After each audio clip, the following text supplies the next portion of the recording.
একটা গোষ্ঠী, একটা মহল ধর্মের নামে বাংলাদেশে একটা বিভাজনের পথ সৃষ্টি করতে চায়। আমরা বাংলাদেশে অবশ্যই ধর্মভীরু মানুষ, বাংলাদেশের মানুষ অবশ্যই ধর্মকে এখানে সবাই আমরা মেনে চলি, কিন্তু ধর্মকে দিয়ে রাষ্ট্রকে বিভাজন করা বা সমাজকে বিভাজন করা এটাতে আমরা বিশ্বাস করি না। আমরা মনে করি যে বাংলাদেশে সকল ধর্মের মানুষ একসাথে বাস করবে, একইভাবে থাকবে এবং 1971 সালে যে স্বাধীনতা যুদ্ধ হয়েছিল সেই যুদ্ধের মূল যে ভিত্তিক কথাটা ছিল সেটা ছিল যে সকলের বাংলাদেশ।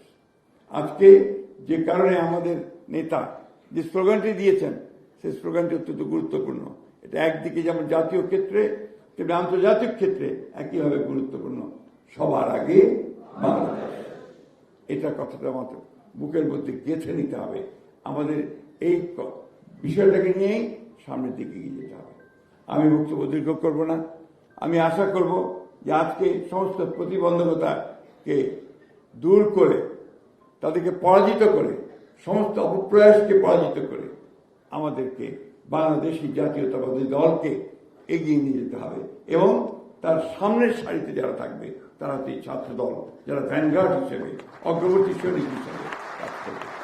আমি এই কথা বলে এই বিএনপির যে কর্মপরিকল্পনা, আজকে এটা দেশ গড়ের পরিকল্পনা শীর্ষ যে কর্মসূচি, সেই কর্মসূচির শুভ উদ্বোধন ঘোষণা করছি এবং আশা করছি যে আমাদের ভারপ্রাপ্ত চেয়ারম্যান তিনি বিকেলে বোধহয় এখানে প্রধান অতিথি হিসেবে তার বক্তব্য রাখবেন।